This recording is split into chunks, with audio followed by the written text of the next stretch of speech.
Hello friends, welcome to Unpacking the Mass. Today we are going to be looking at the readings for the 16th Sunday in Ordinary Time. We begin in the book of Genesis chapter 18 verses 1 through 10. Let's take a look, my friends.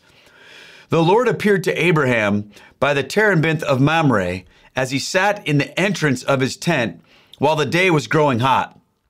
Looking up, Abraham saw three men standing nearby. When he saw them, he ran from the entrance of the tent to greet them. And bowing to the ground, he said, "Sir, if I may ask you this favor, please do not go on past your servant. Let some water be brought so that you may bathe your feet, and then rest yourselves under the tree. Now that you have come this close to your servant, let me bring you a little food so that you may refresh yourselves, and afterward you may go on your way."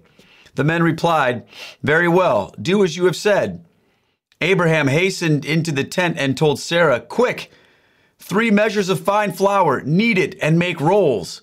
He ran to the herd, picked out a tender choice steer, and gave it to a servant who quickly prepared it. Then Abraham got some curds and milk, as well as the steer that had been prepared, and set these before the 3 men.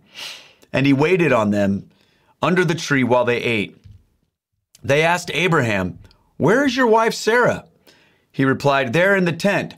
One of them said, "I will surely return to you about this time next year, and Sarah will have a son." All right, lots of stuff going on here. First of all, this makes more sense when you recognize where in the line of the story of Abraham this falls. Of course, chapter 18 is immediately after chapter 17.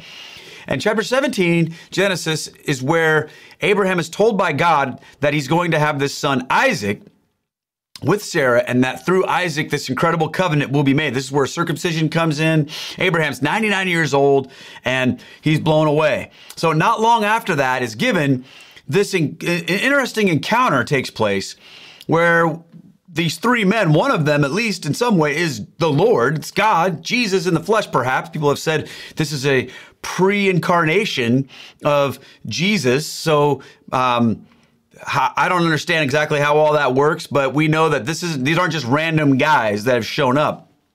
And there's also this sense that it's not just 3 angels, because we're going to see Abraham, I think it's in verse 13, which we don't have in this reading, but we'll be aware that this is the Lord speaking to him. So however that comes together, to understand that he's speaking with the Lord. And of course, God in the flesh is Jesus. And I think it's safe to say, in a certain sense, that this is Jesus appearing to Abraham.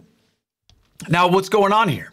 Abraham sees these men, and for some reason, he's able to discern that they're not just 3 regular people that are coming by. So he says, "Stop and hang out with me for a little while," which is great. But then an interesting thing takes place. He's like, "I'm going to take care of you. I'm going to go and hook you guys up with some food. Just chill here," which is great. It's good to be hospitable, right? It's good to be open. And of course, in my own mind, I think about the spiritual reality of this, and I go, when God shows up in our lives, what is our response? It should be to be like, "Hold on a minute, let's hang out, and let's prepare an inviting environment." That's what hospitality is, really. It's receiving people and preparing an inviting environment. And that's what happens here. But what's interesting is that they ask Abraham, "Where is your wife, Sarah?" And what does he say? "She's over there in the tent." One of them explains, "I'll be coming soon back to you about this time next year, and by then, Sarah will have a son." Now, this passage is understood more completely, like a lot of things, when we look at our gospel. So we're going to come back to this part of it when we get to our gospel. But just for now, keep in mind this. This is an incredible experience to have God in the flesh come with you. And Abraham is there talking with them. But where's Sarah? Is she there with them? No. She's over there in the tent. Now, is she doing anything wrong? No, she's making bread for them. But the living bread is right in front of her, and yet she's not able to be there. Keep that in mind as we move through these readings. Okay, our responsorial psalm. "He who does justice will live in the presence of the Lord. one who walks blamelessly and does justice, who thinks the truth in his heart and slanders not his tongue. He who does justice will live in the presence of the Lord. These readings really ultimately are about being in the presence of the Lord. Keep that in mind. Who harms not his fellow man, nor takes up a reproach against his neighbor, by whom the reprobate is despised, while he honors those who fear God. He who does justice will live in the presence of the Lord. Who lends not his money at usury, and accepts no bribe against the innocent. One who does these things shall never be disturbed. He who does justice will live in the presence of the Lord. Okay, that one's a little bit tricky because it's who lends not, who does not these things shall never be disturbed. It's like a double negative. But what he's saying is, if you don't lend money at usury, if you don't allow yourself to be bribed against the innocent, then you will live in the presence of the Lord. Remember, this is about being with God. And that's ultimately our desire, isn't it? That's what this covenant was about that God makes with Abraham. It was about coming into the world in the person of Jesus Christ. The covenant with Abraham was not a covenant to create this nation of people who would rule the world and have dominance over other nations. The covenant that God makes with Abraham is about God coming to the world through these people. That's the point of it. He says, through you, all generations of the world will be blessed. And my friends, we are most blessed when we are in the presence of the Lord. And that's what this is about. And of course, this is Old Testament stuff, but we see it in our second reading, St. Paul talking about these things in Colossians chapter 1, verses 24 through 28. This is some incredible stuff here. St. Paul writes these words, "Brothers and sisters, now I rejoice in my sufferings for your sake, and in my flesh I am filling up what is lacking in the afflictions of Christ on behalf of his body, which is the church, of which I am a minister, in accordance with God's stewardship given to me, to bring to completion for you the word of God, the mystery hidden from ages and from generations past, but now it has been made manifested to his holy ones, to whom God chose to make known the riches of the glory of this mystery among the Gentiles. It is Christ in you, the hope for glory. It is he whom we proclaim, admonishing everyone and teaching everyone with all wisdom, that we may present everyone perfect in Christ." Okay. St. Paul, right? When you understand that this message isn't only fulfilled in Isaac, it's fulfilled through Isaac in who? In Jesus. And St. Paul is saying, look, I've been all about this covenant my whole life. I've been brought up as an expert in the Jewish law. I've kept this covenant. I've taught this covenant. And now I'm telling you that this covenant ultimately isn't about just this nation. It's not even about Isaac. It's about Jesus. It's about Jesus. And it's been shrouded in mystery, but now the mystery has been revealed in Christ. And when you know the importance of this mission, St. Paul says, you will rejoice at anything that has to happen in order to get that message to people, even your sufferings. He doesn't say, oh, I'm going to give this mission out until it gets difficult, until it's tough. No, I am going to take this to a new level of hospitality. Okay, now how does this relate to hospitality? We'll talk about that. Remember, hospitality is about creating an inviting environment. Well, Paul is basically saying, I want to be that inviting environment. But you can't be hospitable without in some way inconveniencing yourself by providing things for people, by making a place ready. That's work. And St. Paul is saying, I want to be that. I fill up in my flesh. I want my whole life to be about this type of hospitality for the church so I can show people the power of this mystery that has been revealed. Sometimes it still is hidden though, isn't it, my friends? Sometimes this mystery of Christ, people don't see it. That's why you and I, even here today, must do whatever we can to make it manifest, to create that hospitality of spirit so people can in us see Christ, even if it causes us to suffer. When we go out of our way to invite people into the faith, when we show them through our own sufferings, the glory of God, the power of his presence, even when it's difficult, even when we have to endure some stuff, we can rejoice. Now, what did St. Paul do? He suffered greatly, didn't he? He literally traveled from place to place. It says that he understood what it meant to be poor, what it meant to be beaten. Remember, he was stoned and left for dead, and then he got up and went back into the city. Multiple times he received lashes from Jews and from Romans. He was shipwrecked. He was bitten by poisonous snakes. He had all of these things that he did. For what purpose? He says, I fill up what is lacking in the afflictions of Christ in his body, on behalf of his body, which is the church. Now, people get hung up on that sometimes, don't they? They're like, wait a minute, is this saying that there's something lacking in the afflictions of Christ? And one way you can say yes, and one way you can say no. And people that get hung up on this verse usually are hung up on the ways that we say no. And here's what that means. Is there anything lacking in Christ's afflictions from the standpoint of being sufficient for our salvation by the merits of Christ? No. Christ's suffering on the cross, one drop of his precious blood could wash away all of our sins. And yet he offers all of it. So he said it is finished. There's nothing more to be done in that sacrificial propitiation for our sins. But what is lacking? Now, here's where you can say that you can answer yes, of course. Now, remember, I didn't invent this. The Catholic Church didn't invent this. St. Paul said this. How are the afflictions of Christ lacking? They're lacking in as much that we need to bring that message to people. When Christ said, when I'm lifted up, I will draw all men unto me, he does that, but the way he does it is through the church, through the gospel, the preaching of the gospel.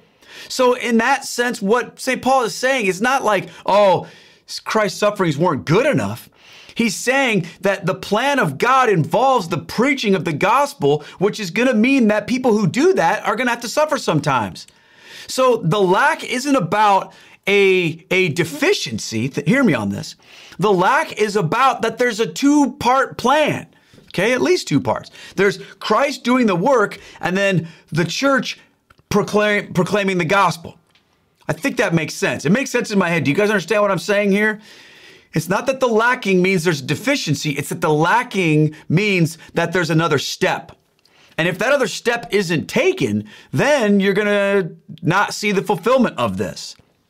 So when St. Paul says, I make up in my flesh what is lacking, he's saying this is part of the plan. The message needs a messenger. Okay? So in that sense, you could say it's lacking in and of itself, by itself, because it needs to be proclaimed. Jesus Christ didn't come down in a secret crucifixion that we never heard about. It was proclaimed to all of us through people who, like St. Paul, suffered in order to do it. They became that means of grace through their preaching that God used and continues to use. Very important. He says, it is he whom we proclaim, admonishing everyone and teaching everyone with all wisdom, that we may present everyone perfect in Christ. Friends, we have to continue in that tradition. And the best way to do that, of course, is how? To be in the presence of God, to give away what you do have as opposed to what you don't have. Remember, you can't give away what you don't have. And what's the most important thing you can have? The presence of God. And thankfully, he has given that to us, my friends. Let's take a look at this text here in the gospel. Alleluia, alleluia. Blessed are they who have kept the word with a generous heart and yield a harvest through perseverance. Luke chapter 10, verses 38 through 42. Jesus entered a village where a woman whose name was Martha welcomed him.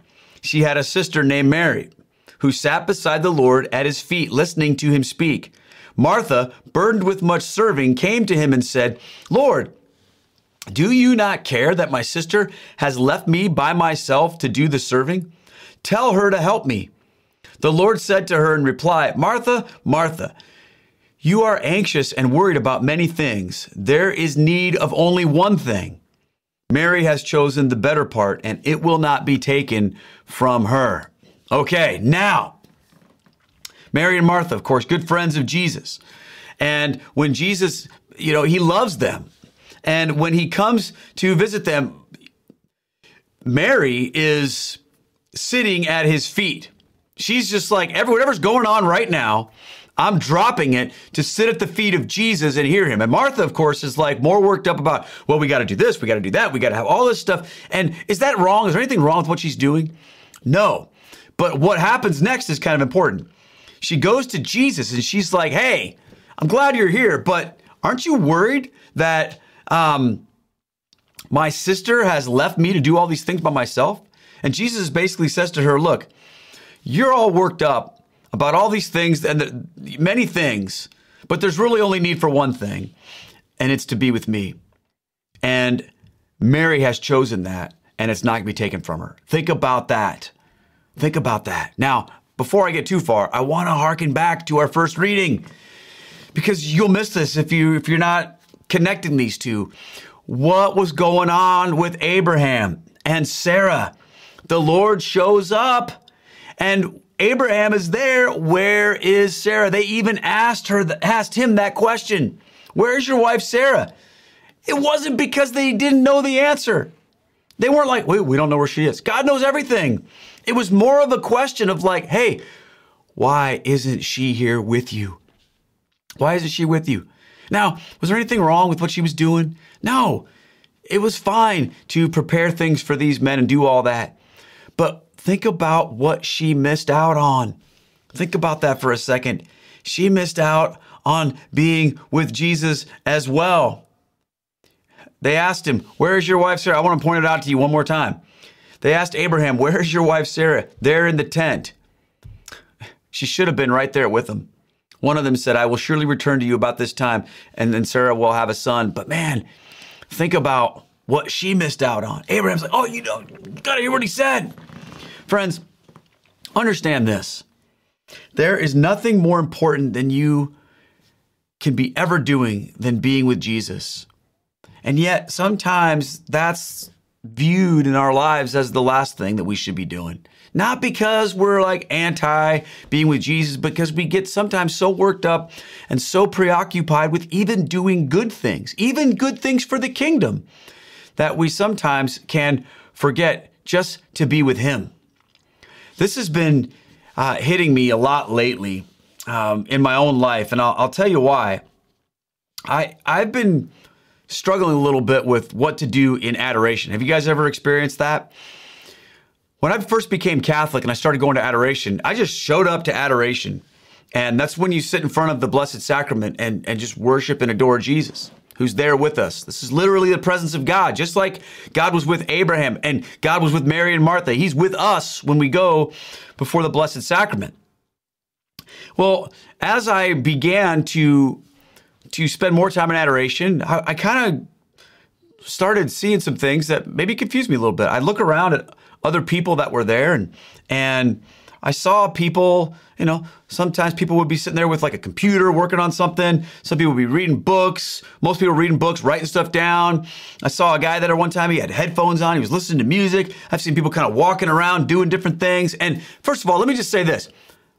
You do whatever you feel called to do in that. There's no one thing you are or aren't supposed to do in adoration. So I'm just saying that. I'm not judging anybody else. I'm not saying what you shouldn't do or what you should do. So if that's your thing, great. Praise the Lord. I heard of a person one time who was upset because they fell asleep in adoration. And I think it was Mother Teresa who said, don't you think Jesus is happy when his children climb up onto his laps and take a nap? So, hey, nothing wrong with any of that. I'm just talking about, for me, what I have been struggling with, because I started doing that too. I started like working on talks or reading things or whatever. And it came clear to me a couple weeks ago when I was talking with my priest about this, and I'm like, I need to get back to this being in awe of Jesus. And it started to come clear to me. One of the ways that I need to be challenged in this is to spend time with Jesus in adoration, where that's all I am doing. I'm just there adoring him.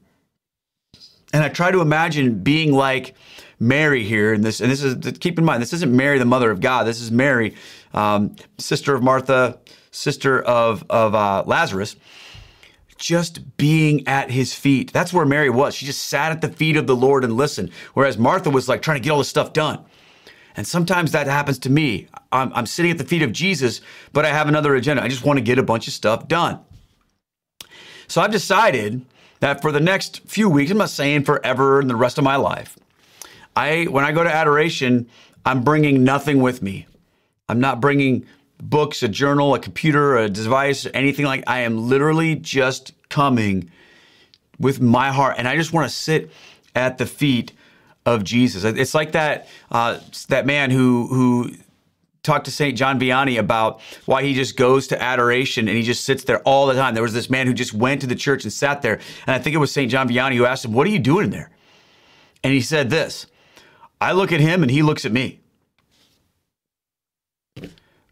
That hit me. That hit me like a ton of bricks. I was also reading this book about when Mother Teresa went to New York City to work with some Franciscans who were creating a community there in New York City. And they were talking about what should the rules of this community be. And they were working through all their schedule. And she mentioned to them that they all needed to have a holy hour every single day. And someone said, "Oh, that's going to be tough to do, especially beginning, because we've got so many things to do on our schedule. We've got such a huge list of things that must be accomplished." And she said, "Yeah, okay, then in that case, you better make it 2 hours a day." Wow. Is that not a picture of our lives, friends? We have so much to do. We have so many things to get done, even with related to our faith. And sometimes in the craziness of all of it, we can miss out on the most important thing, which is simply being with him. Simply being with him. I look at him and he looks at me. Jesus said about Mary that she has chosen the better part. He said there's only one thing that you need, and it's me. And it's me, friends. Think of your life right now and ask yourself this question. Where have you made your life about all the other things you need and have lost the plot of just being with Jesus? It can happen so easily. It's good to create this inviting environment. We've done that, but we've got to just take time to be with our Lord. He will fulfill his promises to you. He's promised to be with us, my friends. He's promised to not leave us as orphans. He's promised to come into our presence. I love the promise Jesus makes, "And I will be with you always until the very end of the age." He's created that place for us. The question is, will we be there? So I want to challenge you with this week. I want to challenge you to find some time this week to carve out of your busy schedule time to just be with the Lord. Now, if you go to adoration and that's where you read your book, that's where you work on some kind of spiritual exercise, keep doing that. Just add another hour where all you do is look at him and let him look at you. Go to daily mass more than you have. Figure out a way. Take some time in the morning or in the evening or both to pray and just be with Jesus. It's good that we have all of these prayers. It's good that we have all of that. The rosary, the liturgy of the hours, all those things. Do all of them. But also just take some time in silence and sit at his feet and listen to him. I promise you, he will share something profound with you, my friends. Don't miss it. Don't miss it. Hey, thanks so much for joining me here on Unpacking the Mass. I know that this is a message that we all need to hear. I hope that it's helpful to you. Really, what I know even more is that it's not the words that I'm saying right now that really matter. It's what you're going to do as the result of them, what God's going to say to you as you take this challenge to spend some time with him this week, just being in his presence and listening to him. That's where the magic's going to happen. I would love, by the way, to hear some of those stories. So do me a favor. If you're watching this on YouTube, keep this video somewhere where you can get to it and leave a comment of something that how that went for you this week or something God showed you in that time this week. So come back to this video, come back to the comments and let us all know. Say, hey, this is what happened. We would love to hear about that, everybody. It would absolutely be awesome. Thank you for joining me. I can't wait to come back next week to open up the Word of God with you once again for Unpacking the Mass. So take care, my friends, and God bless.